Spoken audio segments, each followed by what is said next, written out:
Today, we explore two very different worlds.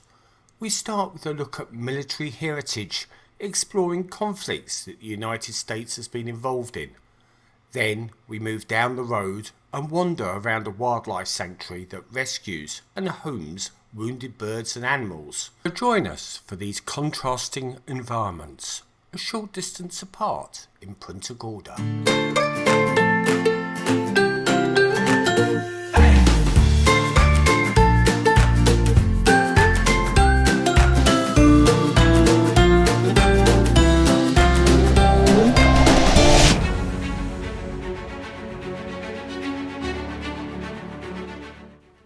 Hello and welcome to the channel.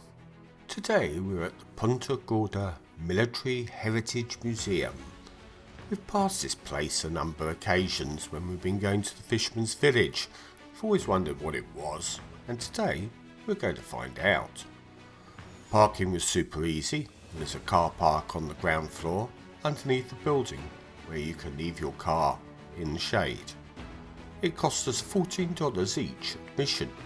You get a discount if you're ex-military or a child. In front of the building are some interesting exhibits.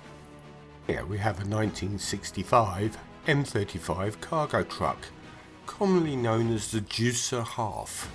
It is a rugged, versatile 2.5-ton military vehicle used by the United States Army and other armed forces since the 1950s. Renowned for its off-road capabilities, the M35 can transport troops, equipment, supplies across challenging terrains.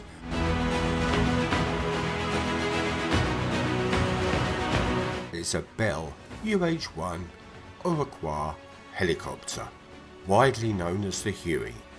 It is a versatile military helicopter introduced during the Vietnam War, becoming iconic for its roles in medevac, troop transport and combat missions. Its distinctive design and reliability have ensured its continued use in various capacities by armed forces around the world.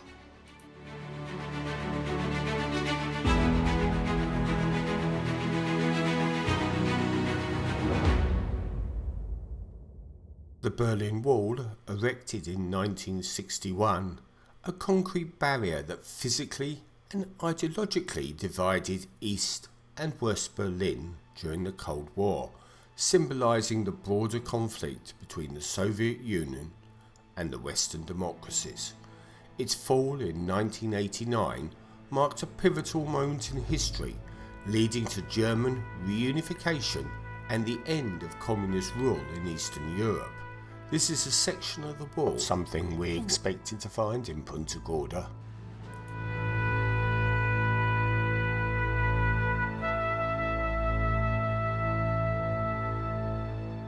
Here we are on the first level in the entrance foyer, and there are a number of exhibits, and you can also buy your tickets at the desk.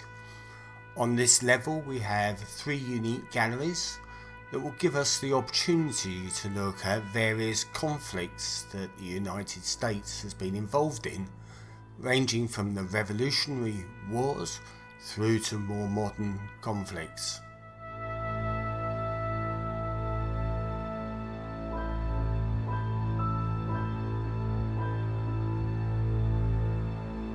So we looked up on the website, and the mission of this museum is to promote an understanding and respect for the rich military heritage of the United States and the sacrifice made by all who serve, living and deceased, emphasising that freedom isn't free.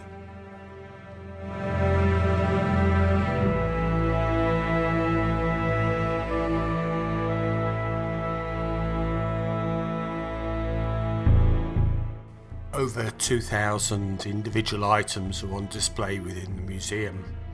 In the 3 galleries they are loosely grouped according to the conflict that they pertain to, and combined with multimedia help us understand about the conflict itself. The items are varied: war memorabilia, models, modern sculptures, reproductions, museum mannequins depicting scenes and written words.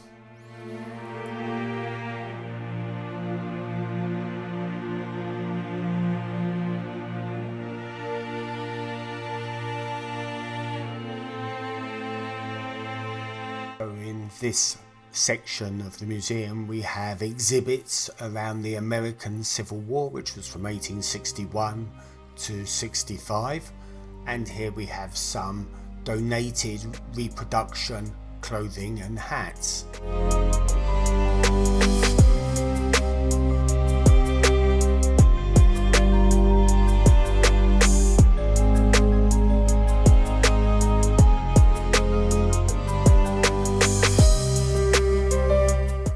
One of the items I particularly liked in the museum were the items that were personal, such as the letter from a soldier to his parents, or later on a briefcase that was carried by refugees coming over to America, because they really underline the human element of it all.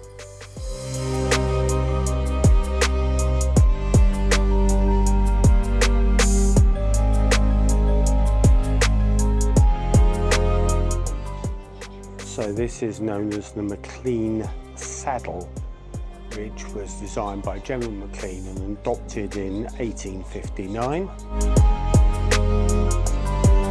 The blanket was shared between the horse and the rider to save weight.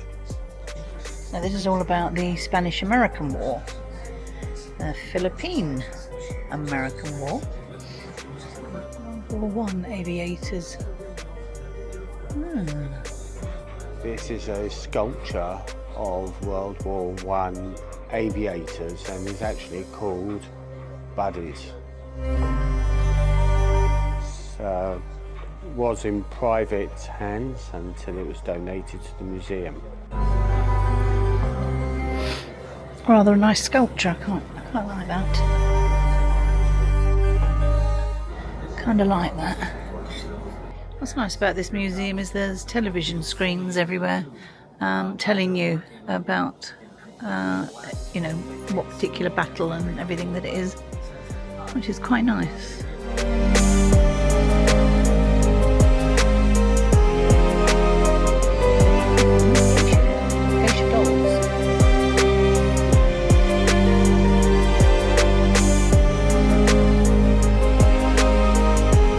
This is a World War I uniform.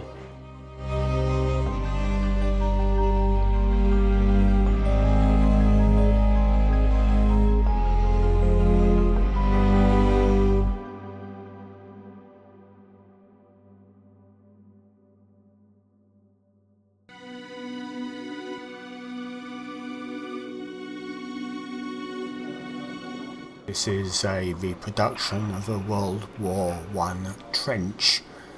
It's so tightly packed in there, and this is absolutely pristine. The photographs that I've seen, it was nothing like as pristine as this. It must have been horrendous.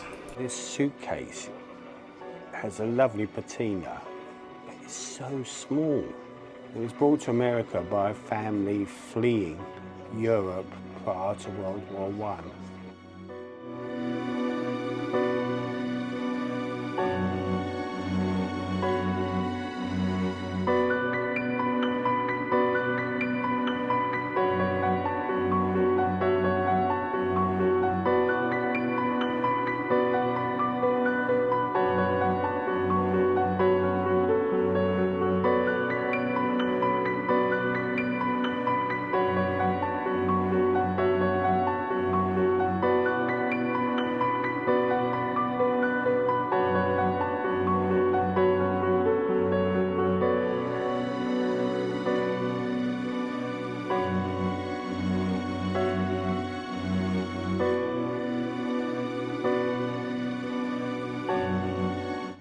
On the Vietnam War. Again, television screen.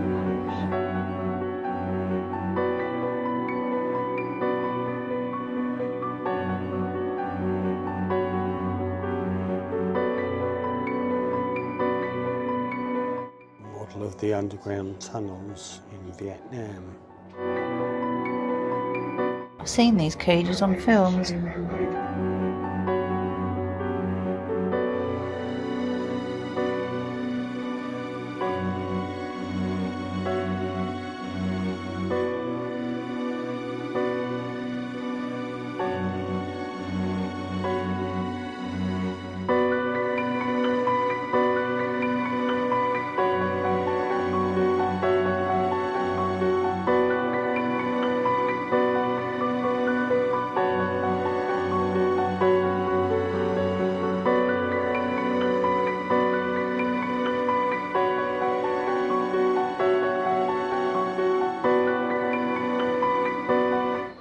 Too many walls.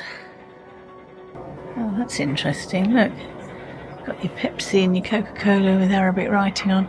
We've made a booking for a go on the flight simulators and are making our way upstairs to take our appointment. It's made by a professional company, Lockheed Martin, Oh, okay. but it's not the thing that you would train on to become a real pilot. But it's pretty good stuff. Keep that turn coming, so stick to the right a little more.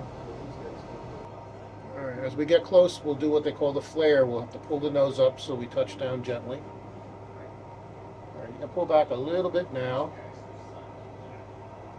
A little bit more. Straighten out. Okay, now pull back a little and hold it right there. Pull back again, a little more, a little more. Okay, good. Just hold it right there. Very nice. I mean, we're going to go on the grass, but that's okay. At least you didn't die or anything. Yeah, you got downstairs.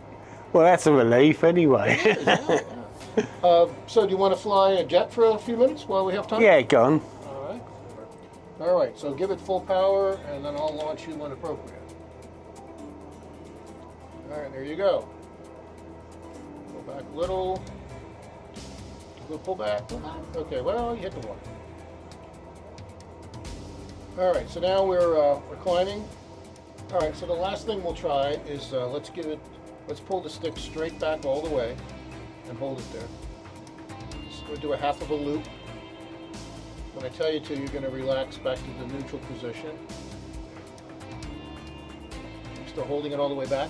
No. Okay, keep going, hold it back. Oh, all the way back. Yeah, okay, now stop.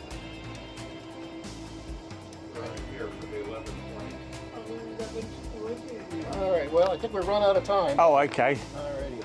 We decided to, while we're up here, look around the second floor before returning to a couple of the rooms downstairs that we hadn't completed. This is the training room where you can go and attend a live presentation or a documentary.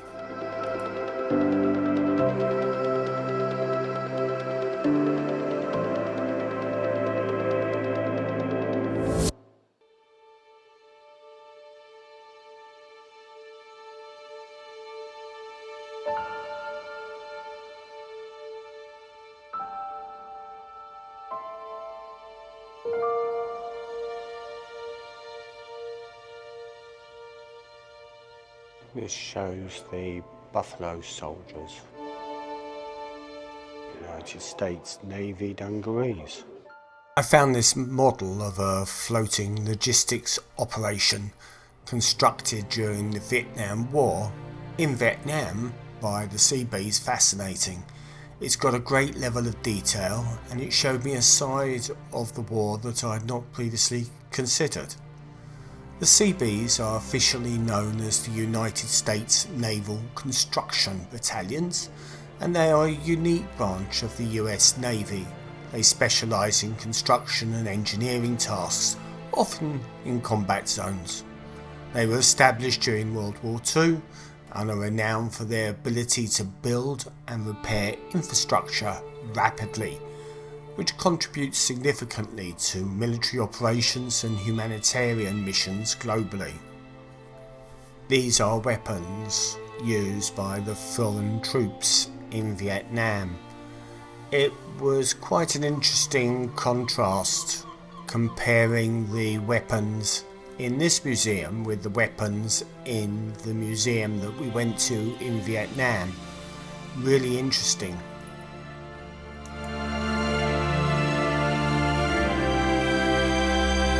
And immediately above the reception on the second floor, there's a small display dedicated to space missions, including this Space Medal of Honor.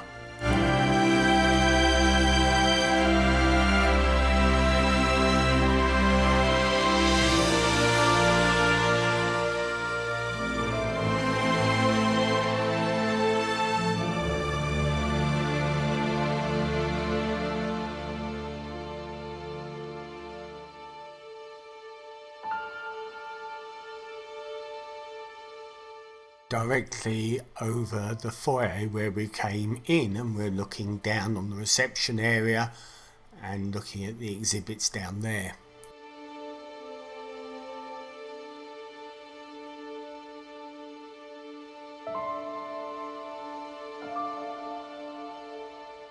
In this area of the museum there was a World War I surgical kit that you can see here, as well as medical kits from the various wars.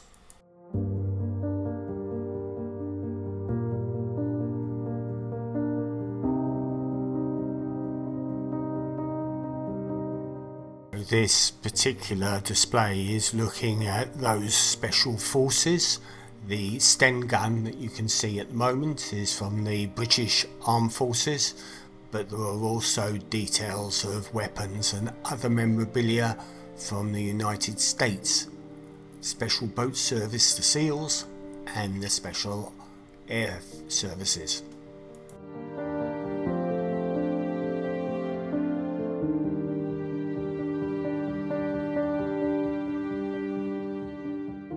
Display showed a number of postage stamps commemorating various wars with some shells below.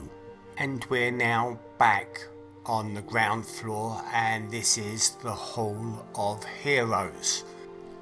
They had a really good documentary featuring photographs through the various decades, exploring the relationship between soldiers and the film, and capturing some really human moments that were truly unique. It was really well done, and it was on continual showing. So at the end of one show, you then go on to the next.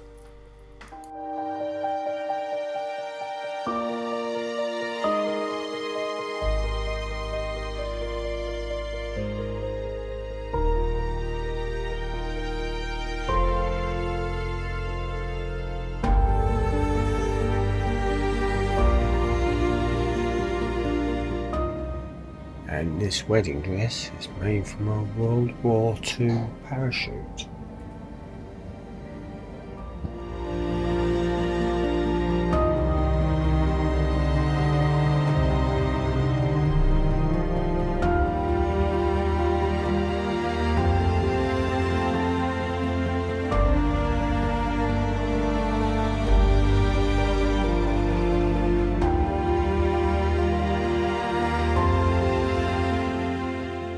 Neither of us have a particular fascination with war. I think you need to look at the past to understand a little bit more about what's likely to happen in the future. This military museum, we found it quite interesting because of some of the human stories that it covered and some of the memorabilia that they had that emphasized those human stories.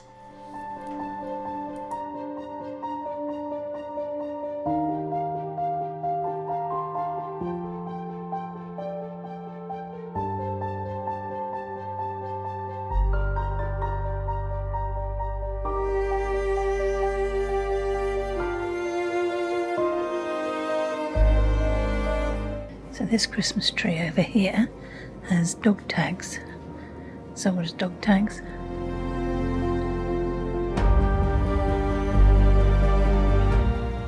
You go back towards the foyer on the left hand side, there was the museum gift shop which sold some interesting items.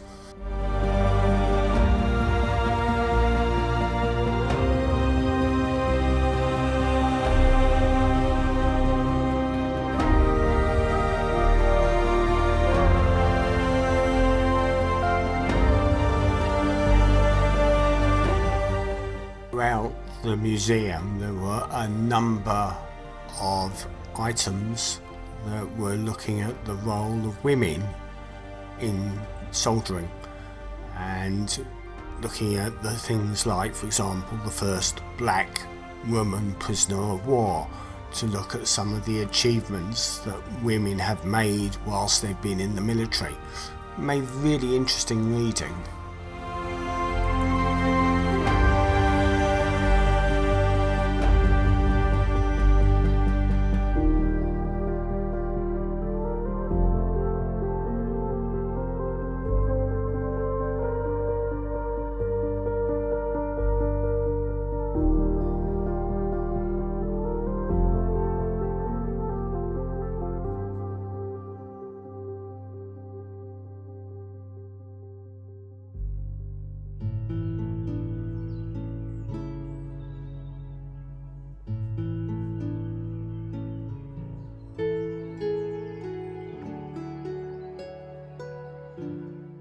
Then probably half a mile up the road is the Ponce de Leon Park, and next to that is the Peace River Wildlife Sanctuary that we've come to visit.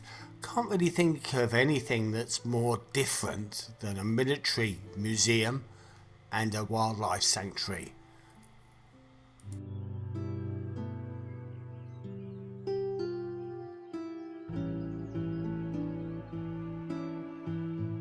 To one side of the park was a series of walkways going into a swampy area. It looked quite interesting, but unfortunately we just didn't have the time to explore it. One for another day.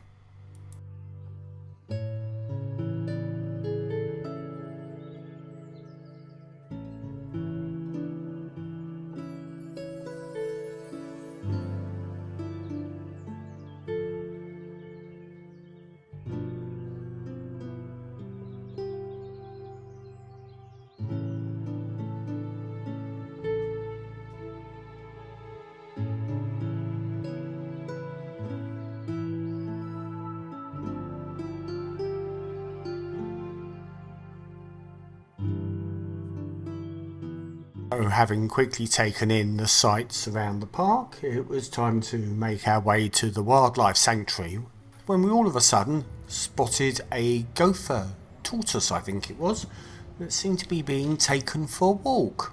From talking to the woman that was looking after her, it appeared that she had lost the eyesight in one of her eyes and was having problems with her feet.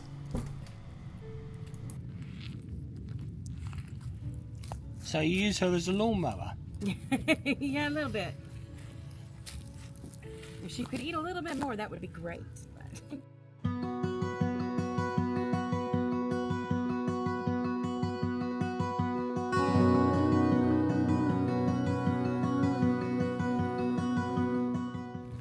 So she can't burrow anymore. So that's why she lives here with us now. Mm-hmm.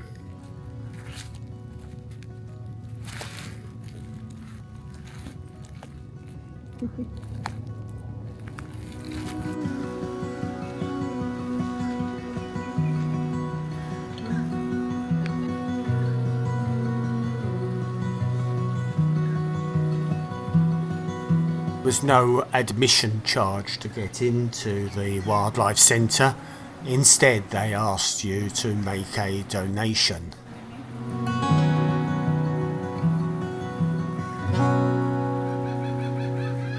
The Wildlife Centre is a non-profit organisation, which, as the name suggests, focuses on wildlife rescue, rehabilitation and eventual release of injured and orphaned native to Florida wildlife. It has a wildlife hospital, a sanctuary, a visitor centre and a gift shop. It also has and runs a number of educational programs aimed at promoting conservation. It's staffed by volunteers, relies on grants, fundraising and donations. It is not always possible to release back into the wild due to the extent of injuries, and these then become more permanent residents. little early for lunch, don't you think?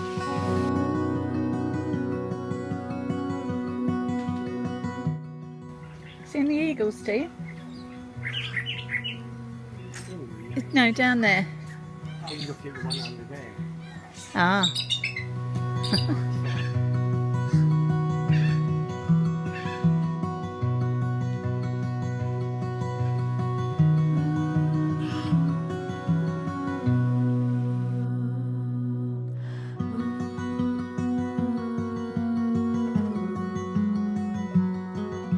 There's a vulture next door.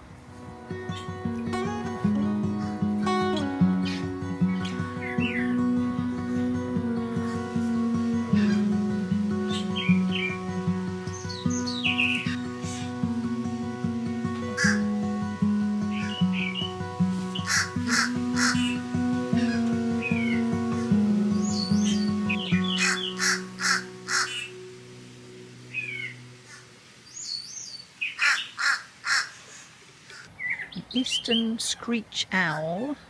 Well, it could be a burrowing owl. Let me see the one.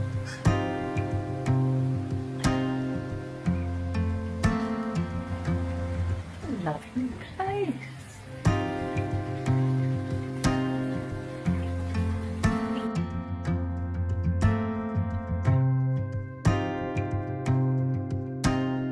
I think most of the animal birds in that here have been injured. Hello. He's only got one eye, that one. That one down there's only got one eye. Cute.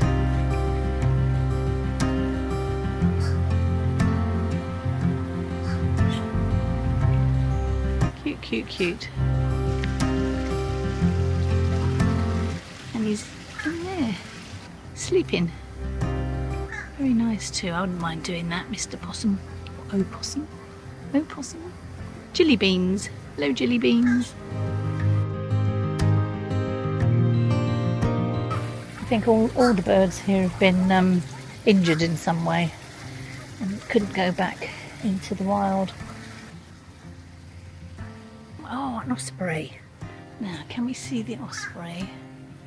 Up there in the corner. Beautiful. Oh, they've even got their own mister. How lovely.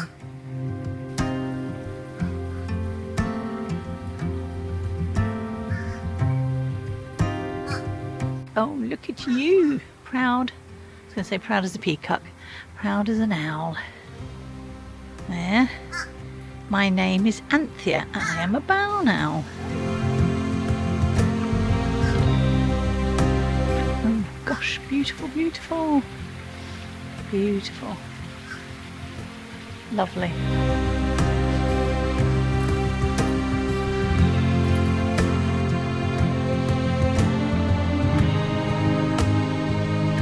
This is not a big facility, and considering it has a scope of a large proportion of southwest Florida, it's very nice to go around. It probably took us about an hour, and it was really nice seeing how they cared for these birds, mammals and reptiles and nursed them back into health. If they can't achieve health, then they become more permanent residents within the sanctuary.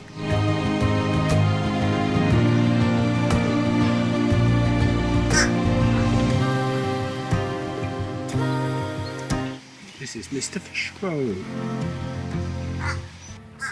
It's you making all the noise. Let's go and have a look. Hello.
It's making all the noise.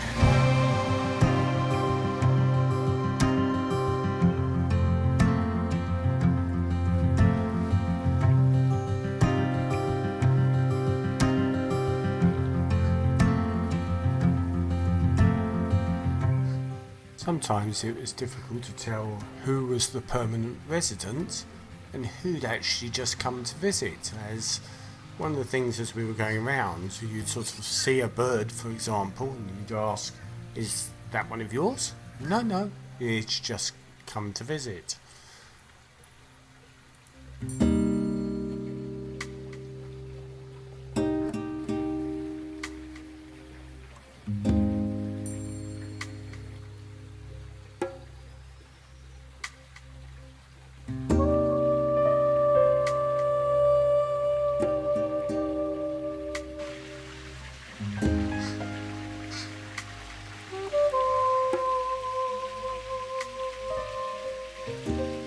Although the centre takes in mammals, reptiles, birds are by far the biggest proportion of permanently disabled residents that actually live in the sanctuary, and they are on display mainly for educational purposes, but also so that visitors can appreciate them.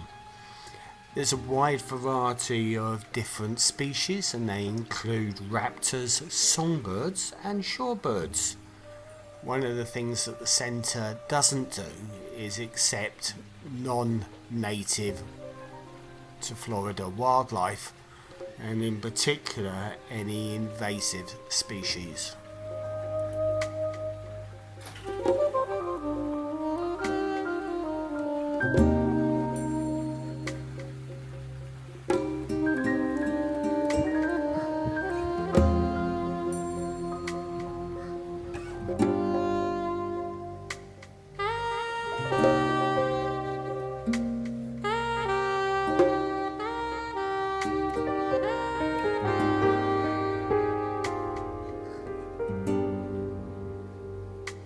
Beautiful. Huh? Not at all scared.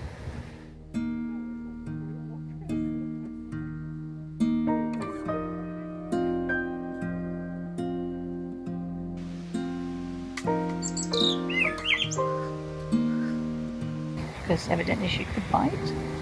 She's going. She's not an inmate here. She's just come to say hello. She's a wild one.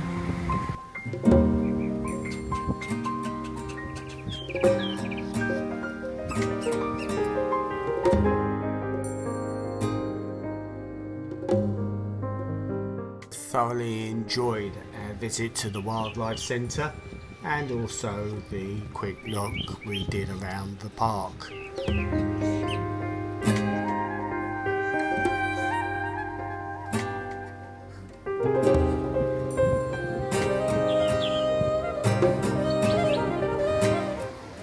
I was a little bit worried there. Big long beak and staring at me, but she's moved fast. I just sat here. She doesn't live here. She's just come to visit the other birds. Maybe she can get some food or some water. I don't know. But yeah, that was incredible. I love birds. Love them. Beautiful.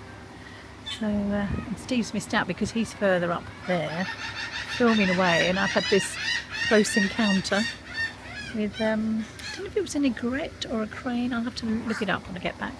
Fantastic.